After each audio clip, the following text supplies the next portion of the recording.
Kids, you are about to listen to a comedy podcast. That means that none of this is medical advice.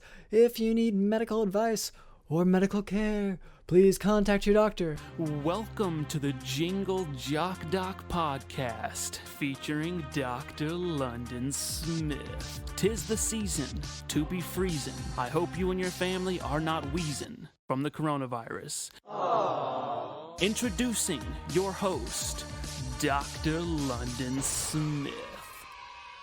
Hello, and welcome to the Jock Doc podcast, where we discuss fitness and health and how to incorporate our modern understanding of science and medicine into our daily lives, but without it being so boring. I'm your host, drlondonsmith.com. I'd like to begin by apologizing to our listeners. We've received some feedback about the excessive amount of technical medical terms that I've been using, such as coagulase negative staphylococci and evening gown, so I will try to temper my terminology to a simpler one in the future. Here to help with that is our producer, Cameron. Yes. Well, Cameron, I see you're all dressed up kind of in Christmas cheer. That's right, Dr. London. This is sort of my holiday job, I would say, is making sure everything that's dreary is transformed into cheery. Yeah, well, okay, I guess, whenever I say you're all dressed up, it's the antler, like the reindeer, antler things you're wearing there. Oh, yeah, I've been going around antlering everything, including my own self. I've been running by neighbors or friends' coaches or bankers, and I just kind of, anyone I think needs to go from drear to cheer, I've got these little antlers, and they have little jingly balls on them, and I go, ball! Okay, that sounds violent. So these are just violent. It's Christmas. It's just the little headband antlers. Is that right? Yeah, just like the headband antlers, but I just come by really quick and I go, whoa! Yeah. So pop them on, and then I'm off so fast. So you're just running in, and because I would think that if you're giving it to someone, you run up, put it on their head, and then kind of say oh, hey, and maybe ask if they want that. No. I mean, if they're confused by what's going on and they want to ask questions, they can just chase me down. Because I'm going by super fast, so they just got to start running and be like, "Hey, I've got a few questions about what just happened." Okay, and has that happened before? And so then I'm at the pharmacy, and I'm sitting in the cabinets in the pharmacy waiting for someone to restock in there, and then I go, "Wha!" Antlered. And you antler them. Okay. Yep.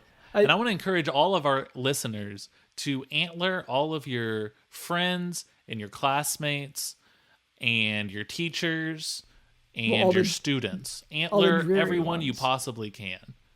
If you see someone who's frowning and looking kind of down in the dumps, those are the ones that... Do you think that the Christmas cheer is contained within the deer antlers? Is that the whole thing? The reindeer antlers? The deer antlers sort of counteract the negative energy of a lack of Christmas cheer. And the way you would tell if they have a lack is if they're not smiling or being cheery. Yes. Well, we have a reader. We have an EMF reader. Is that that's for ghost hunting? And so we go in, and then we measure if it's cold in there. Oh, a thermometer? We'll go into an office. Yeah, we'll go into an office or a bank or my mom's farm. We'll go there and we'll check the temperature, and we've got the EMF reader, and we'll take a lot of pictures. And if there are orbs floating around in the pictures, then that indicates to me that there's a lack of Christmas spirit going on there. And it's cold and dreary, and we need to liven things up. And the cheapest way to do that is these antlers. So you know that during winter, generally it's going to be more likely to be colder, right? That's just the seasons. So the thermometer, I assume it's... Yeah, and that's also winter is when Christmas time is, and that's when Christmas negativity and a lack of Christmas spirit has its strongest, most negative impact. Okay. And you can tell from the thermometer, it gets colder and colder with each passing day.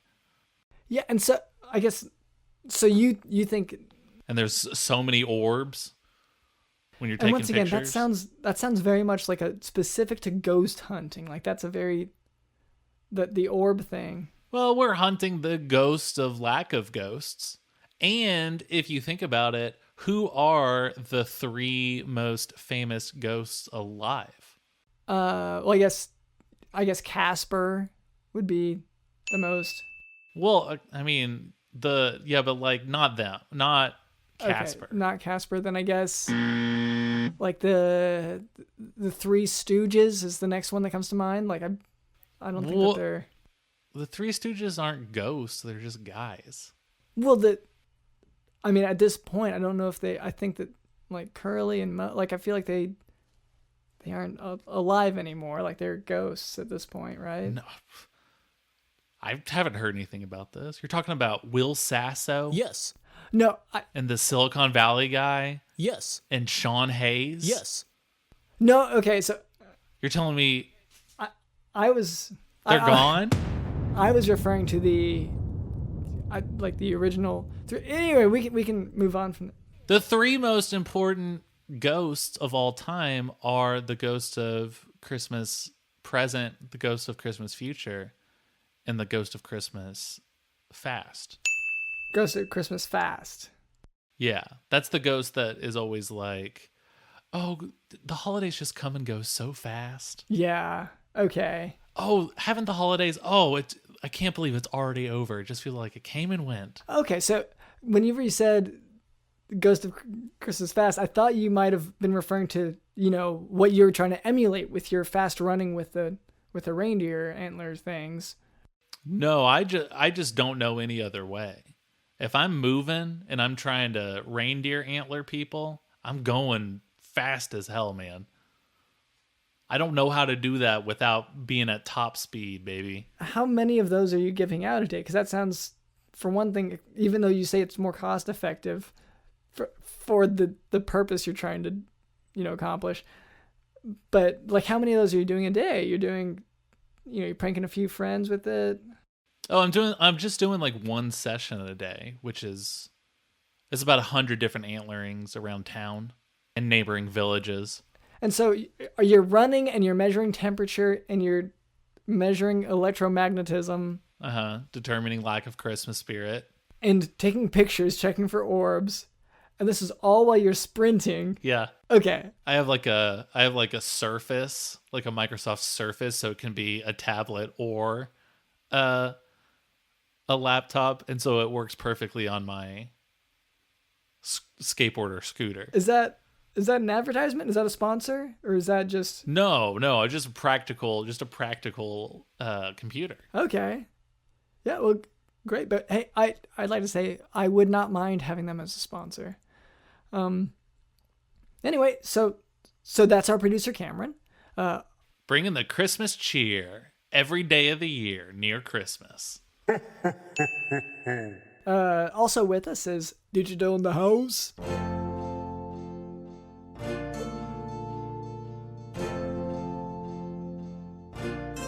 Digital in the House. Yes.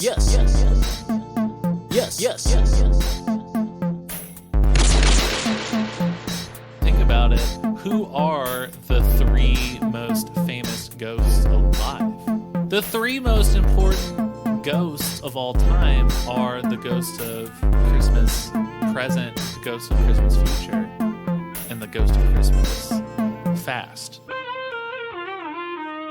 And the ghost of Christmas fast. That's the ghost that is always like, oh, the holidays just come and go so fast.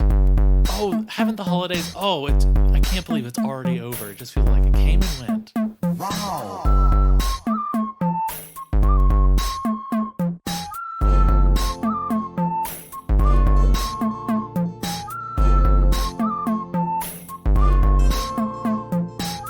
Oh, haven't the holidays? Oh, I can't believe it's already over. It just feels like it came and went.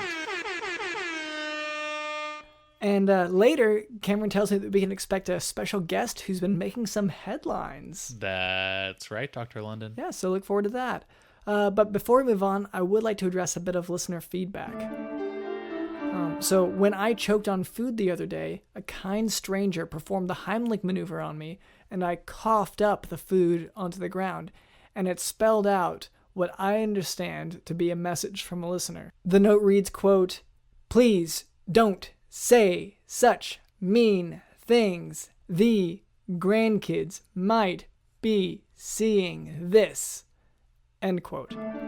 So first of all, are you okay, Dr. London? Are you okay, or were there like periods in between each word or dashes or something, or were you choking on something? No, there are periods in between each of those words.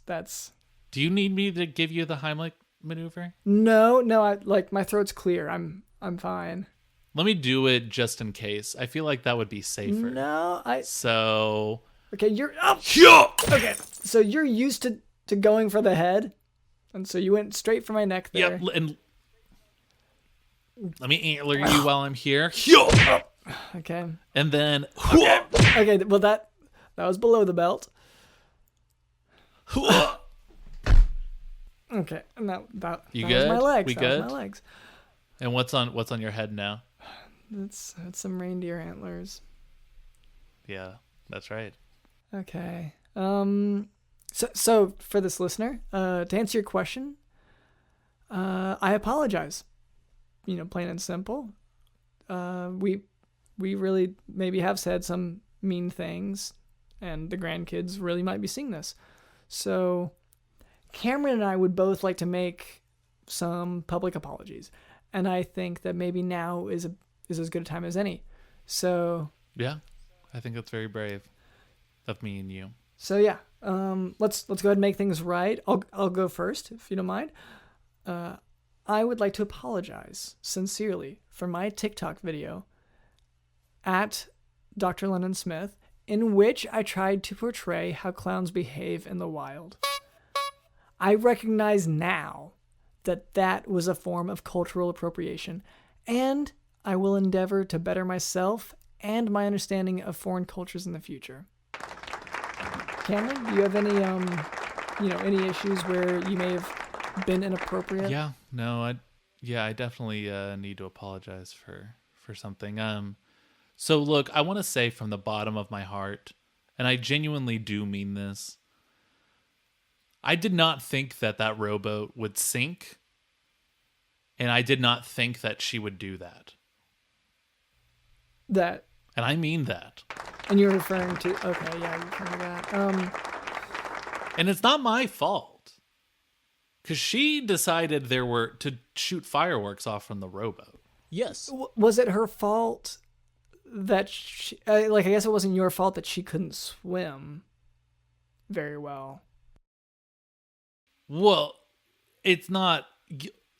She eventually got to shore. It just took like a long time. And yeah, I just immediately went back to shore, and I probably could have picked her up. Yeah, like that's. But again, it's not my fault. But I did not know that boat was going to sink. And also, I did not know that hang glider was going to be unable to hold two people. Yeah. Yeah, and so that really did become problematic. And I did not mean to do that to her. To the mother. And to the mom, and she didn't deserve that. And what about your partner on the hang glider?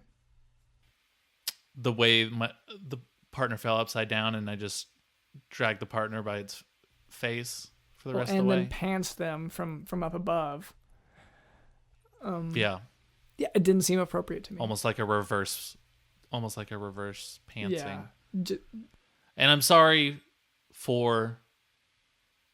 because we were too heavy for the hang glider landing in those watermelons. I thought it would be funny to try to land in a couple of watermelons at a party that was going on sort of as a fun prank, and zipping by, maybe antler a few people while I'm there.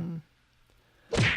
And instead of landing in watermelons, I landed right into the mother's eye, Yeah. right in our eye sockets. And that, of course, led to your, well, for one thing, that mother's inability to blindness. That the mother was rendered blind, and Well, it's really just color blindness because she can't see any color whatsoever. yeah, because you took out the. So colors. I think just calling it blindness isn't fair. It's really color blindness. Yes. I guess what's confusing is because you still got a hunk of eyeball stuck to each of your feet, which you later tried to turn into a marketable product. I just think that if we have the technology and the science to regrow eyes, then that would Which sort we of don't, right? We do not have that. I could sort of take back my apology that I just made a second ago there. but you know? because that seems like a step aside, kind of hypothetical, because obviously that technology does not exist, to my knowledge. It doesn't exist because I tried. The people at the patent office had gotten wind of it, and they preemptively banned me from filing a patent. They had gotten too many For your complaints. socks made of eyeball tissue. That was what was preemptively denied. But they had gotten a lot of complaints about previous patents, about their lack of safety. From you specifically. Yeah, and usually like the loudness of volume, and so they just went ahead and they called me up. They said, "Hey, we heard through the grapevine that you're working on something. I'm just going to tell you right now, it's not. Just really, you should stop." And so that's why we don't have that technology today. Yeah, the amount of unethical, immoral. And so really, just like the one before, that's not my fault, because that's not my fault that science hasn't gotten where I want it to go. Even apologizing, I think, is wrong. Yeah. Like, it's definitely not my fault that she doesn't have an eye. It's these regulations. See, in this, I feel like whenever we both make formal apologies on the podcast, and then you say it's not my fault at the end of the apology, it takes away some of the force of the apology. Does that make sense? Well, because most of the time, while during the apology, I realize that I didn't do anything wrong. Nope. So what else am I going to say? I'm not going to lie. This isn't the liar show, the Liar Doc podcast, even though that's what you do most of the time. Yeah. Okay, well, we can go But ahead and move anyway, on yeah, from to there. the mom, you'll get an eye one day, hopefully. And if you don't, it's not my fault. So, And even if you do, it will be made to be a sock. well, at this point, I think if she gets an eye, like a replacement eye, she should just go ahead and get two, because she sort of owes me the second eye. I feel like we should move on. Like this is how to get canceled is what I'm thinking. Whenever you try to apologize and then you say that the person who you rendered to some degree of blindness, you say that they owe you. Yeah, color blindness, because she can't see any color whatsoever. It's just pure black. Yeah. Okay. So it's just ultimate color blindness. People keep saying, "Oh, she's blind." It's just an extreme form of color blindness. Okay, well, let's go ahead and move on from there. I really want to step away from that, but I still apologize for That's fine. my clown portrayal. Yeah. But now for today's medical topic, cryptogenic organizing pneumonitis. Cryptogenic organizing pneumonitis is an inflammatory lung disease with similar clinical and radiographic features to infectious pneumonia. It is associated with many entities such as viral infections, medications, and connective tissue disease. But most cases, Well, and that's why the pneuma guy is the way he is, because of the connective tissue. because he went viral. Okay, no, so you're referring to the song that was famous. Yeah, you know What? do you remember the pneuma guy? Yeah, the Maya. It was like a viral video like 20 years ago, and then there was that T.I. song. Yeah, so this is You're saying this is what he had? Like he was born like that? It wasn't just like a learned well, what I was thing? just about to say is that most cases of cryptogenic organizing He was born being like a little pneuma guy. pneumonitis is they're idiopathic, meaning that we do not know the cause. Oh, so it's sort of unknown why the Numa guy became the way he is.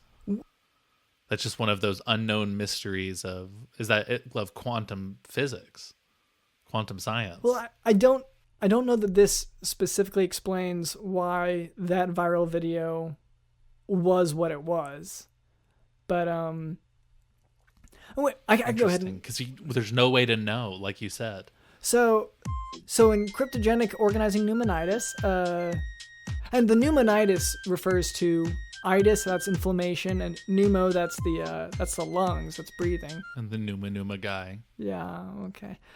So disease onset is typically in the 5th or 6th decades of life. Most patients are symptomatic for less than 2 months and have a clinical presentation that mimics community-acquired pneumonia. So this means that patients may present with cough, dyspnea, that's difficulty breathing. They have flu-like symptoms, and on imaging, it may show multiple ground glass or consolidative opacities, along with a restrictive pattern on pulmonary function tests. And you don't know sometimes, and this is something that I think we as Americans especially struggle with, is not recognizing the issues that other people are dealing with. Because, like, I had no idea that the Numa guy was dealing with all of this stuff. And that's why he became the way he is. I just thought he was, like, a weird, funny guy from the internet. Like, I had no idea that he had, what do you say, like, shortness of breath? Yeah, You said he can't. Within the context the way he of the dances video, is funny. You said something about dancing funny. I'm not sure to what you're referring there, but he may have been short of breath in the video because he was dancing a lot, and that exercise can, cause an increase in oxygen. Because he has Numa disease. I just thought it was because they were like kind of saying Numa in the song. I didn't realize he was called the Numa guy because of the Numa disease. And yeah, I don't think that there's that specific connection, but I'm not sure. I don't know his medical history, but so anyway, frequently flexible bronchoscopy is performed to obtain a bronchoalveolar lavage samples to evaluate for infection, hemorrhage, and malignancy. During this procedure, a transbronchial biopsy is sometimes performed for further evaluation of lung tissue. However, a surgical lung... he had that? He got that surgery? No, so that's just taking a flexible bronchoscopy. That's just taking a look down, into the lungs with a little biopsy. Wow. But a surgical lung biopsy is generally preferred over a transbronchial biopsy to make a definitive diagnosis of cryptogenic organizing pneumonitis. And that will reveal excessive proliferation, or plugs, of granulation tissue within alveolar ducts and alveoli, and that's with associated chronic inflammation in the surrounding alveoli. So, well, and I imagine there's also inflammation because he doesn't look like he usually moves around that much as he's moving around in the video. Uh-huh. And so I imagine a lot of his muscles are going to feel like there's some inflammation going on. And for that, I would just suggest maybe taking a few Advil. Ibuprofen is, the generic name. Okay. Maybe I'm not sure. Once again, I don't know his medical history. Even you said that this disease is a mystery. You don't know where it can come from. A lot of cases are idiopathic, meaning that, you can... It's impossible to know because it's a mystery because the science hasn't caught up yet. So in these patients, spontaneous recovery may occur, but... So you're sort of like a Sherlock Holmesy type guy. Yes. Yeah, in a way. I do find that I relate to Sherlock Holmes in some way. We're solving medical mysteries. We take whatever clues, and then based on our knowledge of medicine, we discern. Yeah, you're solving mysteries. You're riding around in a van with a dog, just like Sherlock Holmes. I feel like you're mixing some shows and movies. So I think what you're referring to is Scooby-Doo. Sherlock, you and the nurses, which are your Watson. Okay. And your... Although Watson was a doctor. PAs, your physician's assistants, who is your Moriartys, because they're your greatest enemy. Well, and y'all are riding around in a van, and you've got a dog who is the Hound of the Baskerville, who's in there. and you're feeding him Hound of Baskerville snacks, and y'all are all getting wicked stoned, and you're going mostly to abandoned theme parks to find out why, like, the ghost of a pirate is haunting it, and it ends up being the former owner. Most of the time. And that's what medicine is. And this is why we do this show, because this is science. So I feel like you're really mixing up. You just took the name Sherlock and Watson and Moriarty. Like those are names, and then you put them into the Scooby-Doo universe. It seems like a big jump. But in any case, so spontaneous recovery, as I said, it may occur, but corticosteroids are used commonly, and over 60% of patients recover. Relapse may occur after cessation of those steroids, though. And then your nephew comes, and his name is Scrappy Holmes. And he's kind of controversial. Some people like him, some people don't. Because he's kind of obnoxious. Yeah, I'm not.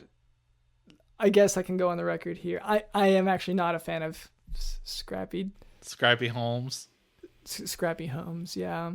Well, anyway, that's the medical lesson. We can go ahead and move on to this guest. Sure.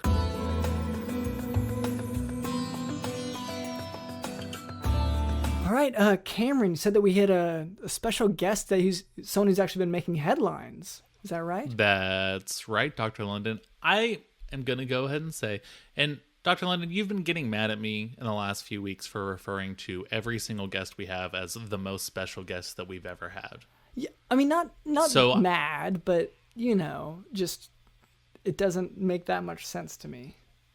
So I'm not even going to say that. No one's special anymore. That's out the window. This is by far the most important guest that has ever been on a weekly podcast. Wow. Okay, so that... The only reason I specify weekly is because Obama was on Mark Maron once, but that's bi-weekly. So that's Monday and Thursday. So on a weekly podcast, we have that locked down, though. Okay. So it's us versus a former president. Yeah. Okay. Well, hello to our guest. My name is drlondonsmith.com, and this is our producer, Cameron. What was your name? Well, hi there, guys. I'm First Airman Lloyd Kapicky. Lloyd Kapicky. You can call me Lloyd, or First Airman, or Mr. Kapicky, whatever you prefer. Can I call you LK? Yeah, that's totally fine. LK, that'll do it. Like I always say, as long as somebody is trying to talk to me, I feel better. Yes. Oh, wow. So that's something you say to yourself a lot.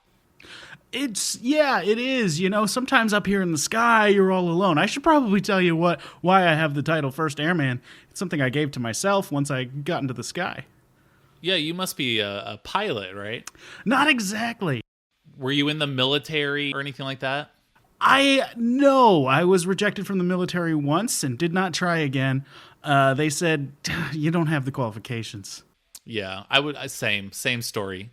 Really? Is that right? Yeah. Oh, I see. What? I think it was because I was too fast. That makes sense. Yeah, they want to have a monotone speed to all their soldiers. Yeah, they want to be able to track how fast you're going with those mile-per-hour guns, but I think I was breaking it because of my sort of top speed. No one told me that, but that's the best I can assume. Nothing else made sense. The stuff they told me didn't make sense. I'm sorry, I'm making this all about me. I apologize. That's totally okay. I'm interested in you as well. I want to hear from you. So you're not a pilot, and you weren't in the military. So where does the First Airman come from? Well, I am the first airman of my own personal service for letting folks know all about the traffic in Los Angeles. I am the first airman of Lloyd Kapicky's traffic service. I go up in the sky on my jetpack, and I report on the traffic all around the city. So people know, where to go, where not to go. But the trick is, I'm only doing it to help my wife get home faster, fix up that commute. Oh, okay. Wait, you have a jetpack? Jetpack's the kind of the big thing I'm hearing, too. Oh, interesting. Yeah, yes, I do have a jetpack. You may have seen some stories out of Los Angeles a couple of months back about a guy and a jetpack getting caught over LAX. I didn't want to go to LAX because they always catch me, but I did have to because she had to drop something off at the airport on her way home, so I had to make sure that she could get home quickly, and avoid any police and such. So yeah. Okay, so I do remember those reports, but you're telling me that the only reason you're even doing that, flying around everywhere, is just to be able to like help your wife's commute? That's exactly right. Yeah. See, I've always wanted to be a news traffic reporter. That's been my dream since I was a little kid, and I first saw somebody up in a helicopter reporting on the traffic.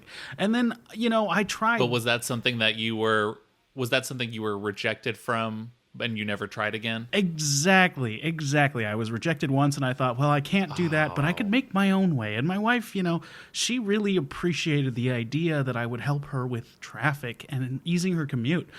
So she did finance building a jetpack. We spent a lot of time working on it. And now I have one, and I can help her get home quicker. Wow. And one more really important question, and don't lie to me here, sir. Okay. What was your wife dropping off at the airport? I've never dropped something off at the airport in my life. I've dropped people off, but I've never been like, I got to swing by the airport to drop off like a package. Yeah, she told me I should never ask too many questions about her work, but she did have to drive into one of the back hangars, pick something out of her trunk that looked roughly like a rolled up carpet, dump it in the water by the docks, and then get back in the car and get out of there quickly. So I don't know exactly what it was. But it sure was interesting. Yeah, I guess interesting is the word for it. Yeah, I found that a lot of the work that I do is about getting her home as fast as possible, so that we can spend a lot of time together. But then when we do get home, she often has phone calls she has to make, and we don't get to spend as much time together as I would have hoped. But we do see each other every night, which is, that's important in a marriage, if you ask me. Yeah, I mean, it sounds like you guys spend a lot of time with each other, but also, your wife is unwilling to tell you her business, like what she's doing, but she's fine with you sort of spying on her everywhere she goes, right? Well, listen, she's very open with me about her job title, and that is she is the director of waste management for the city of Los Angeles, but she just told me not to ask too many questions about the details because it's mostly trash related, and that's not interesting to anyone anyway. Oh, okay. She told you to not ask the details because it's too boring. Exactly. I mean, who needs to know whose carpet that was? It's just trash. It's got to go in the landfill or sometimes in the water. And I'm always telling my friends preemptively, hey, never ask about this one thing because the details of it are so boring. You wouldn't even want to know. Mm-hmm. Exactly. I tell my friends that all the time, and they're like, no, your job is flying around in the sky. That's very interesting. And so I do tell them the details because they're right. It's fun. It's great up here. I got to tell you guys. You're flying right now? Right now? You're in the air? Yeah, absolutely. I'm always in the air these days. I try not to land, except at night to see my wife. Yeah. So what, And you got to refuel. So I'm just surprised that, that you have a jetpack, considering that it's such a novelty that so many people, have kind of dreamed of. I know for you that wasn't your dream, but for a lot of people, a jetpack kind of would be their dream. So have you thought about, have you tried sharing this technology with others who, might want to develop it into mass production, anything like that? Absolutely, I have. Yeah, I sent the blueprints to Elon Musk, and I said, Muskie, let's make a deal. He didn't appreciate the nickname. I was way too bold in just going with a nickname I didn't even know if he had or not. And he said that they were working on something of their own. They didn't need my help, and they had no interest in working with me. So I kind of, after trying once, I gave up. Yeah, you can't trust Musk to get stuff done. We've talked about that a bit on this show. We actually had to design the Cybertruck for him a few weeks ago. Oh, wow. Because he told everyone he had it done, and he didn't. He forgot about it. Muskie. And just to be clear, I don't know him, and I can't call him that. Nope. Yeah, he called us up and was like, dudes. And so we had to take care of it. So don't trust that guy. The fact that you built yourself a working jetpack is pretty incredible. Well, thanks. Yeah, I appreciate it. You know, it's interesting. The more funds you have to work with, the more successful you can be in any kind of technological enterprise. That's what I always think to myself sometimes. Yeah. And so where did you get all of these, or how much did it cost, I guess? That's an interesting question. I haven't asked my wife the details. Donna is a very loving woman, but not very forthcoming with details, as we've said. So, I didn't say like, how much did this cost? How much did that cost? But between the two of us, we did a lot of work in the shed, and we got it working. A couple of first prototypes did burn my whole butt off, but then after that, we managed to get the angle on the jetpack thrusters correct, so it wasn't pointing straight down at where my butt is and just a little bit out, and that was a lot safer and more successful. So do you wear a butt prosthetic now, or? That's actually why I wanted to talk to you, Doctor, because I was curious what you thought, my options might be for, as someone with a very burned butt, how can I sit comfortably?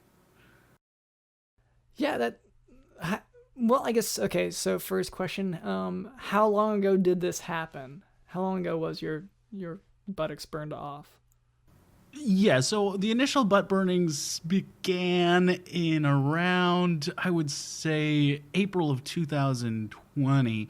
And then up through June, there were pretty repetitive incidents where I did burn my whole butt off. But then in July, we figured out how to angle the thrusters correctly. So since then, I haven't had any fresh burns, but they are still painful.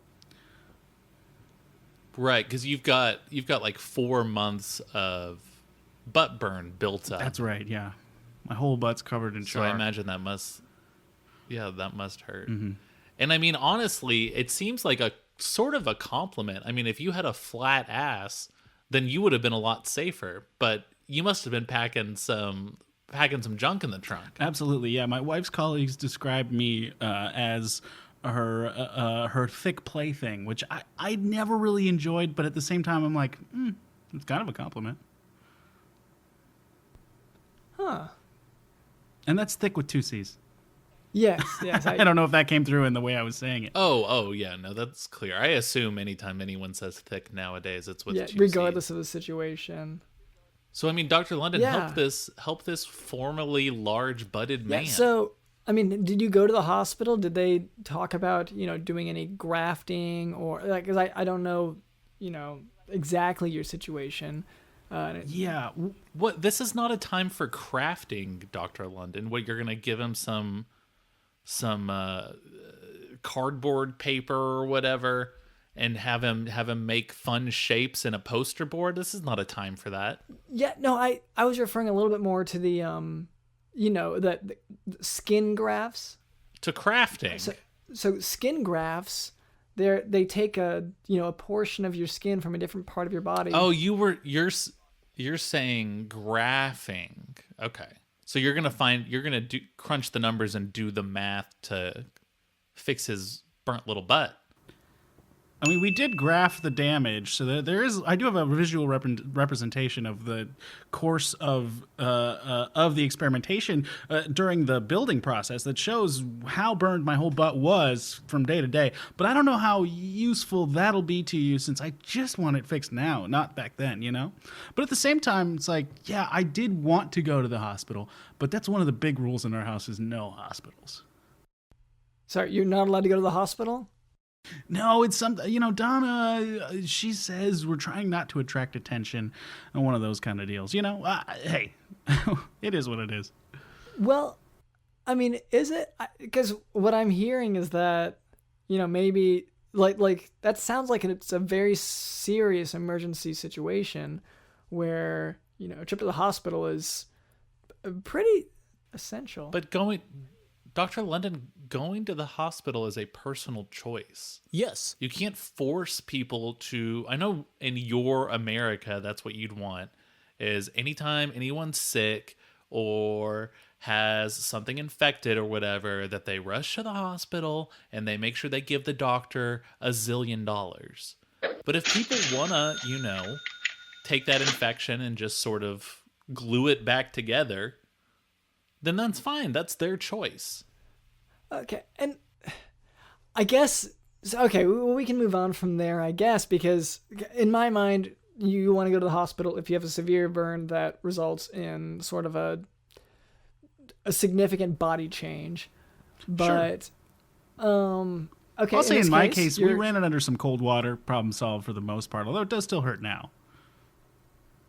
Yeah. So have you looked into prosthetics then? Like, because they do have, for any given body part, they typically have receiving the usual medical treatment. I'm open to any suggestion. I just can't, I can't report my injuries to the hospital just in case they, want a full explanation of what happened. Any police get involved. It's a whole thing. It's one of those house rules that sometimes you have in a relationship, in a marriage. Yeah. But for me, I'll say, mainly what I'm focused on with you, what I'm hoping to get from you is just like a cream or something that'll make it feel a little better when I sit down. Yeah, Dr. Lund, can you give him a cream or like a gel or something that he can kind of just... And I do want to speak real quick about how impressed I am with your relationship and exactly what you were talking about. Sometimes in a relationship, you got to make compromises. That's what a relationship is. So, I mean, sometimes that's, okay, I got to stop drinking milk straight from the carton. And other times it's, I can't go to the hospital. Right, exactly. And I'm not allowed to have like a regular job because it's my job to make sure that traffic patterns are adjusted to make sure that she can get home on time, which I love that because honestly, when I used to have a regular job, it was a lot of like, okay, sure, who wants another Auntie Anne's pretzel? I'll sell it to you, and that's not fun. Yeah. Mostly pretzel-based employment. That's true. I've only worked at an Auntie Anne's and a Wetzel's. Oh, wow. So you sort of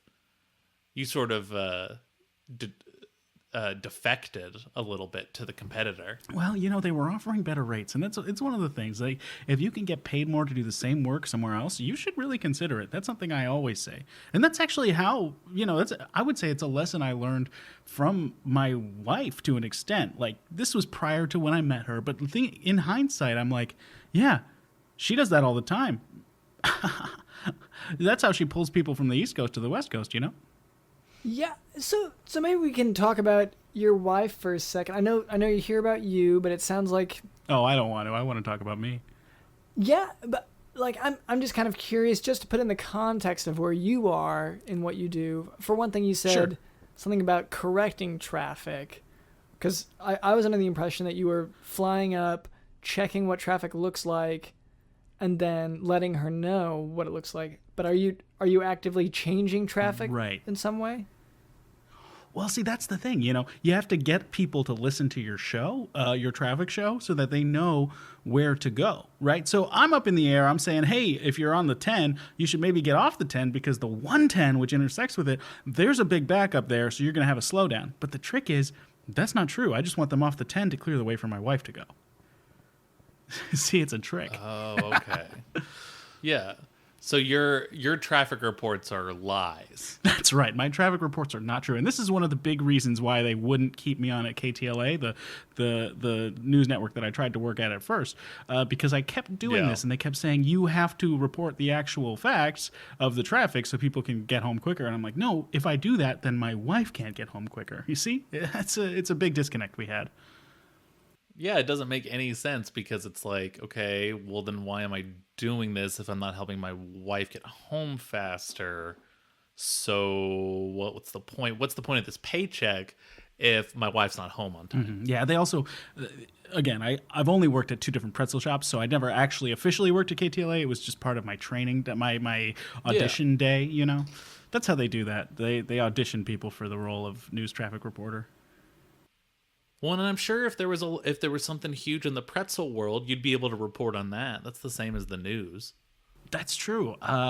So far, never in any of my days living on Earth has there been any pretzel-related news. But if there was any, I would report on it. Bombshell. Something huge, new flavor or something. Oh yeah, huge. But I wanted to hear. I know you don't want to talk about. You said your wife was what, like a garbage man or something? Waste management? She's the director of waste management for the city of Los Angeles, yeah. Mm-hmm. So what do you, while you're flying around directing traffic, where does she go most of the time? That's interesting. There's this Italian sub shop in downtown Los Angeles she spends a lot of time at, and I am mostly hovering over there, monitoring for any police activity in the area, letting her know if anything comes up. And do you know her to be like a huge sub sandwich person? She doesn't eat them, you know? She does say jardinera. I know how to say it. Jardinera. That stuff's pretty good, she thinks. But no, she doesn't eat subs usually. It's it's a family legacy, you know? Her father ran this place and her father's father before him, and now she's in waste management, but she still has a connection to it because her cousin does run it. But so she's always there, and then when it's time for her to go somewhere else, it's like, hey, make sure that the 10's clear so I can get quickly to the airport, drop off a carpet, or to a wooded area to drop off a carpet, or to sometimes the dump where she'll drop off a carpet. A lot of carpet droppings. Yeah, I didn't notice that. Which to me shows signs of a really happy and solid and positive relationship. Because I think so too. She's not afraid to be like, you know what? I know we just bought this carpet, but it's not me, so I'm going to throw this one out and get a new one. I think those compromises and those sort of figuring out who you are together shows a really, really special relationship. Thank you. Yeah, I think so too. I think our relationship is absolutely special. And yeah, I mean, the carpets generally do come from the sub shop, not from our home, but every once in a while there will be one from our house where, and that's fine. I don't care about the carpets. The house is just there for us to be happy in, it doesn't matter what else is around. Exactly. Wow. Okay, so I am curious.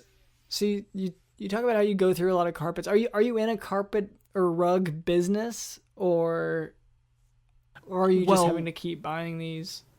Yeah, that's a great question. Yeah, we're not personally, but my wife's brother, Vincent, he does run a carpet store, and I think most of the carpets come from there, but I'm not 100% sure. Again, that's one of those details I'm not supposed to ask about. Yeah. Oh, okay. And does your wife? Do you ever have to jetpack like out of town, like out of state? I have occasionally had to clear the way into Mexico for some of her associates. Not usually her, but I figured that's just like, we had trash that's so important it's got to get to Mexico quick, And that was trash wrapped up in a... Was it wrapped up in a carpet?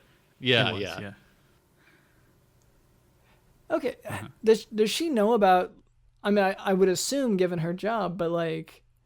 a lot of people dispose of their waste with dumpsters or trash cans. And, is she aware of these modalities as opposed to the rug situation?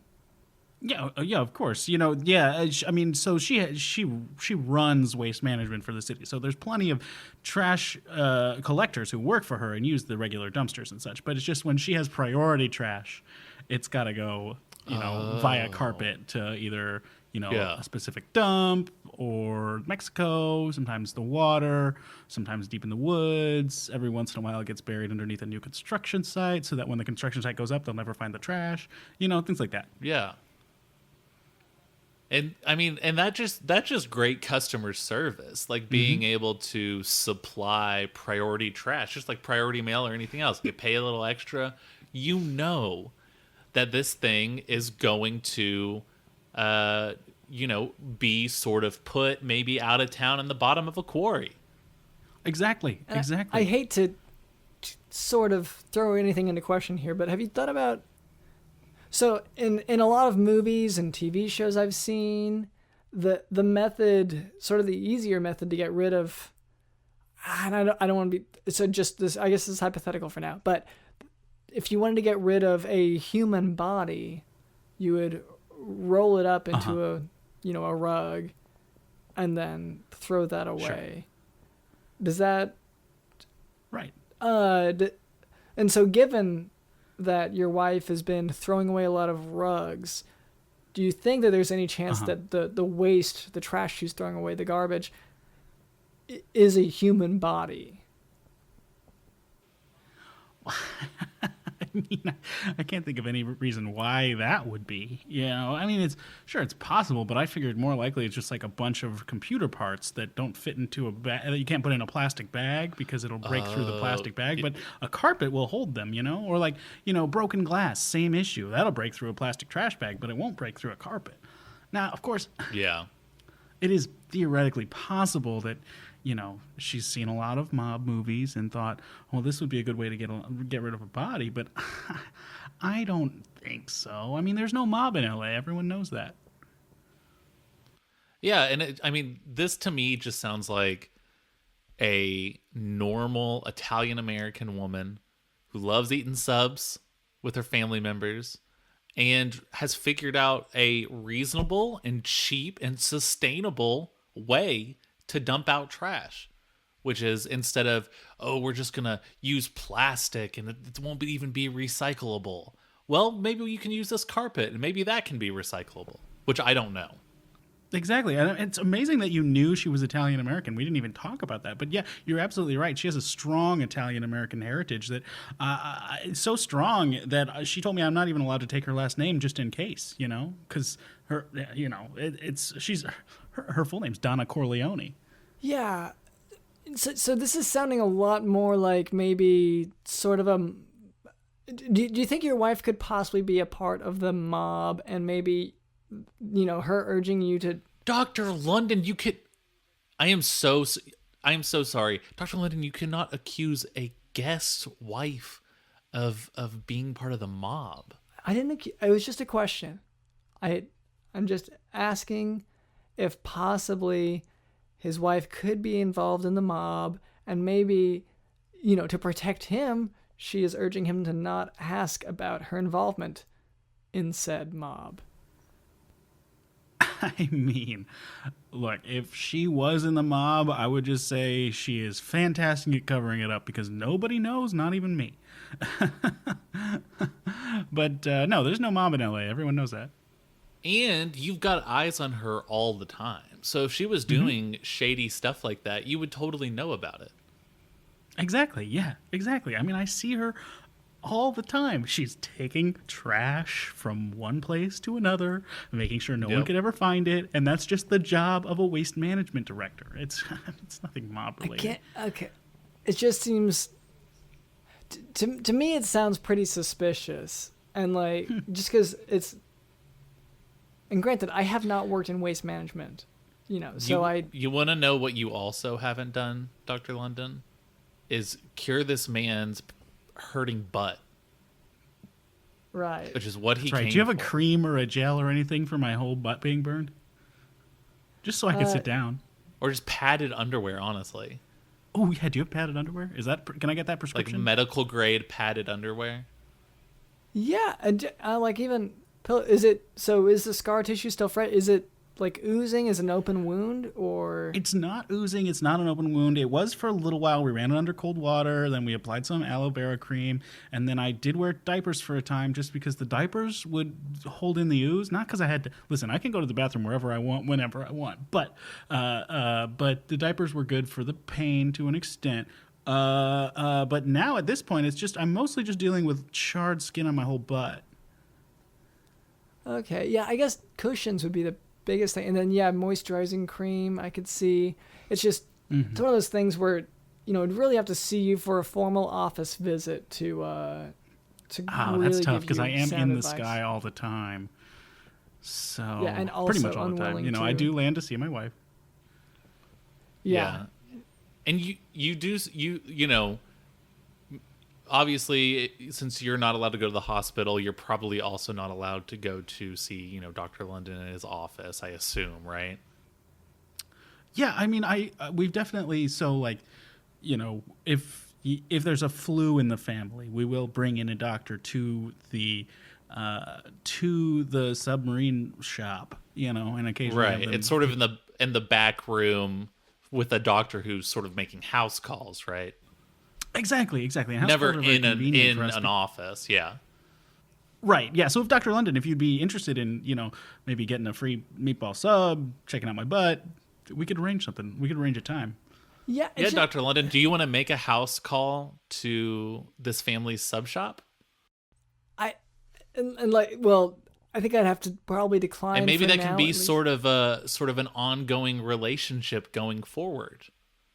Maybe they need something stitched up, or maybe they need something removed, or something like that. And That'd be fantastic. Yeah, our last family doctor did disappear, strangely on the same night that I that I helped clear the way for my wife to take a carpet to the dump in Pasadena. But yeah, so we've been looking for a new one for a couple of weeks now. Yeah, I just have my own reservations about it. For me, part of the issue is, I'm not really in the area. No. Those reservations have been canceled. Sorry. Okay. I forgot to tell you. Yeah, because we made those. If you don't have reservations for months dinner, ago. I mean, a sub sandwich could be a great solution.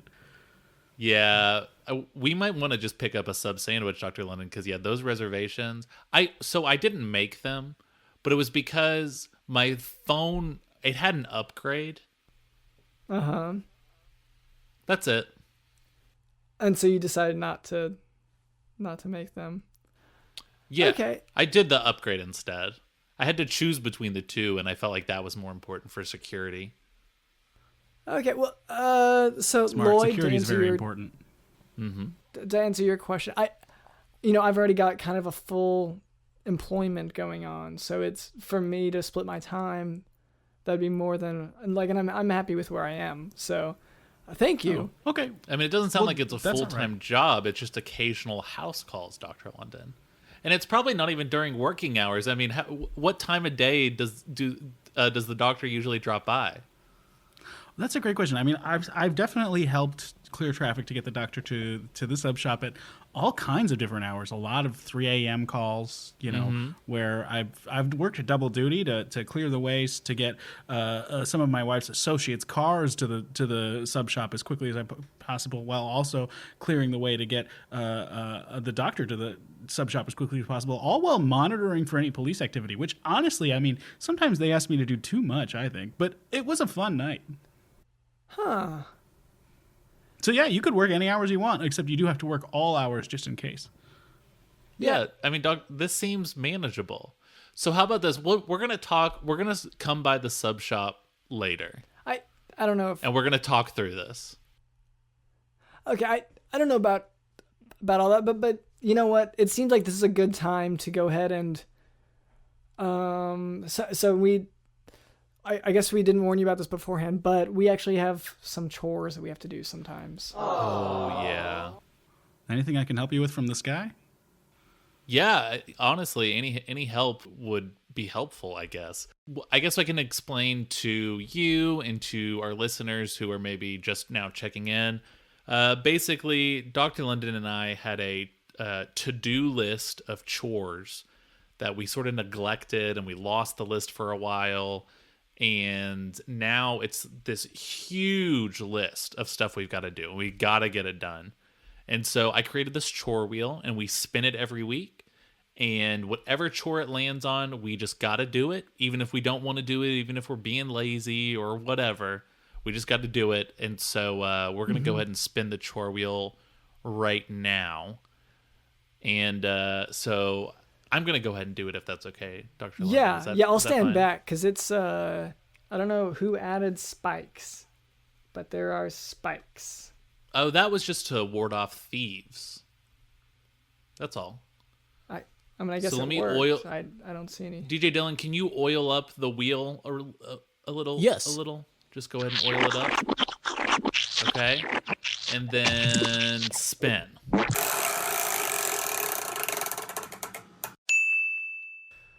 Oh, I was dreading this chore. Oh man, I can't believe we got to do this. Yeah. Okay, but no, we have to. It's on the wheel.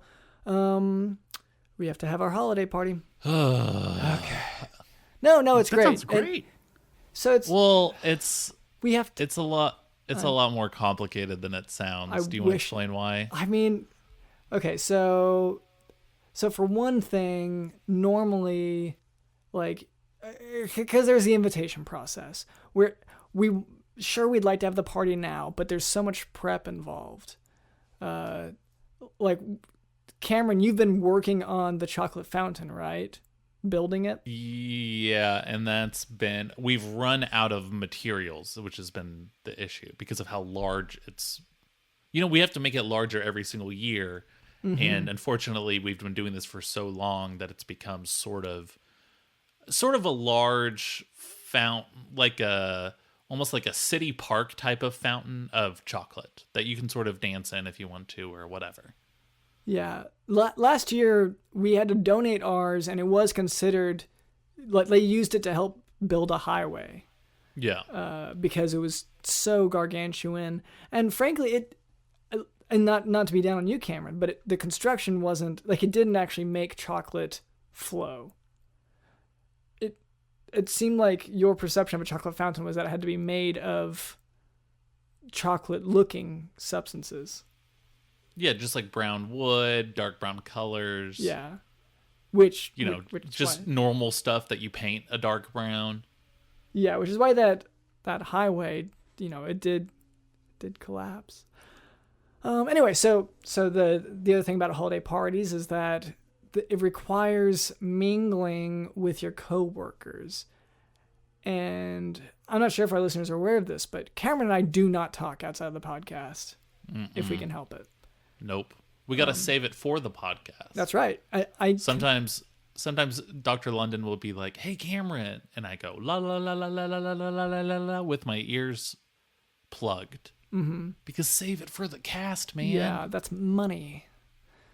So Lloyd, maybe you can help, soften this. So we'll, okay, so we have some punch here. I don't know so from the sky, if you could, I don't know, try to join in a little bit to whatever extent. Well, I mean, maybe you can help, like, just what do you and your wife do for the holidays? Yes, that'll be helpful. Oh, that's a great question. We tend to not take formal holidays. It's more like spontaneous vacations here and there. But during the actual holidays, she does some of her best work then. Because, the city has a lot of waste, especially around the holidays when people are having parties like yours, dealing with, say, a big chocolate fountain that has to be turned into part of a highway. That's kind of in her whole bailiwick, In those times, we do have to... keep the roads clear I have to keep the roads clear because she has to do a lot of work. But something I like about the holidays is lights. So if you want any lights hung on your buildings, I can do that. Yes. Oh, yeah, that'd be super helpful. Yeah, if you could just fly by the studio. I'd love to. Yeah. Yeah, and just throw some lights on there. That'd be awesome. So we've got the lights taken care of. Ooh, can we spell a message in the lights? You know how some people do that? Dr. London, do you have a message you want to put in there? It's got to be like 1 or 2 words. It's got to be short. Yeah, okay. Not sus. Oh, sure, because you're not the imposter? Yeah. And the best way to convey that would be to just say it. I guess I was think thinking so. more along the lines of like Tony Hawk. Is that... Oh, yeah. Do you want to tell the world that you're Tony Hawk? Or just an enthusiast? Or just that an enthusiast, or just that the party sort of embodies the spirit of Tony Hawk. And also, I think if Tony Hawk maybe flew somewhere and then was flying back home and he saw that, he'd probably be like, oh, I should probably check that out. Or even better, he's like, oh, I guess that's my house. I thought my house was somewhere else, but I mean, that place is labeled Tony Hawk, so I should probably head there. Yeah. I mean, so I guess either one, or mix the two up, or even. You're going to say not sus Tony Hawk? Oh, I was gonna say not about Tony Hawk or Tony Hawk sus. What about Tony Hawk, not sus? I like it. That way we're just letting the world know that Tony Hawk is not the imposter. Yeah, he might drop by to show his appreciation. I'm not sure if we can be sure that he isn't sus. But okay, no, That's that a good sounds point. He that seems sounds like good. too good of a guy not to be an imposter. We got to take care of the tree. Yeah. So the tree, Unfortunately, I couldn't find like Christmas tree type trees. So it is just sort of like a heap of blankets. Uh-huh. But I think that embodies Christmas even more than a Christmas tree, don't you think? Because of warmth and coldness and like by the fire and stuff. Yeah. So it's just a pile of blankets. Yeah, no ornaments or anything. No, and I should specify when I say blankets, I mean just top sheets. Yes. No, they're not like quilt. I worry people were thinking I was talking about quilts or something. It's just the top sheets, but it's a lot of them. Yeah, it is a hefty amount, so it's soft, but it's so easy to confuse blankets and top sheets because they are two different things. And this is honestly one of the purposes of this show, is sort of teaching our audience the difference and the science behind these differences. You know, science tells us that a quilt is going to have sort of a different consistency than a top sheet. We don't know why. That's something that might take generations to figure out. But science can tell us that those differences do exist.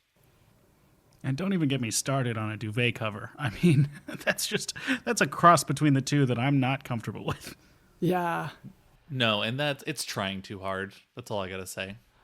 All right, so that's the tree, And I think the last thing is the food, I guess, right? Yeah. So, well, because I was gonna say drinks, but yes, because you made a grog. Yeah. You made a very thick soup, so thick that it's almost a food. It's not quite grog, and it's not quite gruel. But I sort of call it grogul. Grogul. Which is it's sort of a combination of the two. And so that way, if you're just wanting to drink with your friends, or if you're trying to feed everyone in the orphanage, which this drink is for you. And it is drink/food, because you do have to chew it quite a bit. And it is heavily alcoholic. So I wouldn't. Oh, loaded. Yeah. I wouldn't say giving it to kids is a good idea. And it's been sitting in the sun for weeks. I don't know if that makes it more alcoholic or less alcoholic, but it stinks like hell. Yeah. So you guys, I have to cut in here. On. I gotta tell you, my least favorite way to consume alcohol is to chew it. Okay. Really? To each their own, I guess. I suppose so. I'm not familiar with a lot of other ways. But anyway, so I feel like we've got a real party going. Wow, yeah, this is really something. Okay, and all right, one more thing. I got the boombox. We gotta pick a Christmas song. Okay, and we gotta stay within what we have the rights to. So, Dito Dylan, actually, would you mind popping my favorite tune? I know it's just I try to do stuff for the podcast, but this year, could you play my favorite? Smoke weed every day. Oh. Okay. All right. Well, that was very saucy. Yeah, I don't know how to. Yeah, I don't want to say inappropriate, but I did feel like it was inappropriate. Yeah, and I guess you could. I guess there's a world in which that is my favorite. I just maybe not this one, but in any case, I think it's a good time to. Well, let's unfurl, close up, and repackage the chore wheel.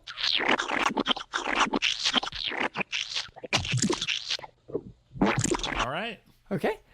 And I guess that brings us to the end. So anyway, I want to thank you to First Airman Lloyd Kapicky. And Lloyd, is there any way for the listeners to reach you, to keep up with you, to hear from you after today's recording? I'm so glad you asked. Yeah, if you want to hear my traffic reports, which again, they are real, they're not lies. I'm not just tricking you to get you out of the way so my wife can get home faster. That is at twitch.tv/First Airman Lloyd Kapicky. I have to do it on Twitch because I'm not allowed to broadcast directly to radio, so it's complicated. It's complicated. But if you want to... go ahead. You were banned also from Twitter because of how much... misinformation you were posting about the election, and they were sort of cracking down on that. Yeah, I did keep posting about how the most important thing about getting to the polls was to not block traffic, stay away from being in the streets, and they did ban me from Twitter for that, saying, no, it's really important that people get to the polls, do their voting, whatever. I'm like, okay, sure, but just keep the roads clear, So yeah, I'm banned from Twitter. Also, I tried to get a job on the radio. They said no once, and I quit. So that's that. But another thing you can do on the internet that I like is I follow this guy on Instagram at Ezra Partier, on Twitter at Ezra Parter, and he does a bunch of shows every week. But one really fun one is this one called Apocalypse Tips with Lester Pips. That's a podcast now, so you can get that wherever you get podcasts, and also is on Twitch every Thursday at 6 p.m. Pacific, 9 p.m. Eastern on twitch.tv/packtheater. It's fun. Not mob affiliated, but fun. That sounds great. All right, so our listeners can, look up either those traffic tips or go to those apocalypse tips. Mm-hmm. All right, and I guess it's time to wrap it up. So thank you, obviously, to Lloyd. Thank you to our producer Cameron. Thank you to Digital in the House. Digital in the house. Yeah, I sent the blueprints to Elon Musk, and I said, Muskie, let's make a deal. He didn't appreciate the nickname. I was way too... I was way too bold and just going with a nickname I didn't even know if he had or not. Muskie, let's make a deal. Muskie, let's make a deal. It's interesting. The more funds you have to work with, the more successful you can be in any kind of technological enterprise. That's what I always think to myself sometimes. Muskie, let's make a deal. Muskie, let's make a deal. Just to be clear, I don't know him, and I can't call him that. My name is drlondonsmith.com, and this has been the Jock Doc Podcast. See ya.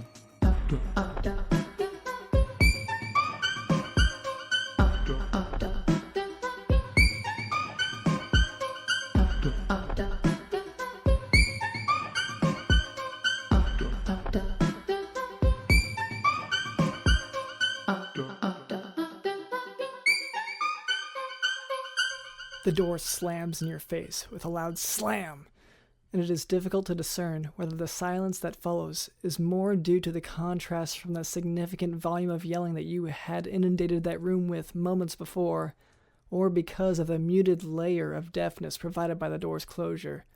In any case, you are perfectly fine with it. That's right, door. You are fine with it. And why shouldn't you be? Who oils these hinges? You! And who has suppressed every urge to punch a hole through the door? You! And still, the door decides to slam in your face? Ha! Well, you don't even need this stupid door. Still, as you run your hand along the wooden frame, you can't help but feel wistful about your times together. It's always hard to make a clean break, but you must. Speaking of things you must do, don't forget to leave a 5-star review of the Jock Doc podcast, in which you share about your troubles with doors that have difficult personalities. And consider supporting us by becoming a patron on the Jock Doc podcast Patreon. And while you're at it, go ahead and share the Jock Doc podcast with a friend or foe. You can send them a link to your favorite episode, or just send them our handy website, jockdocpodcast.com. And don't forget to take a peek at our posts on social media. We are at Jock Doc Podcast. Thanks for listening.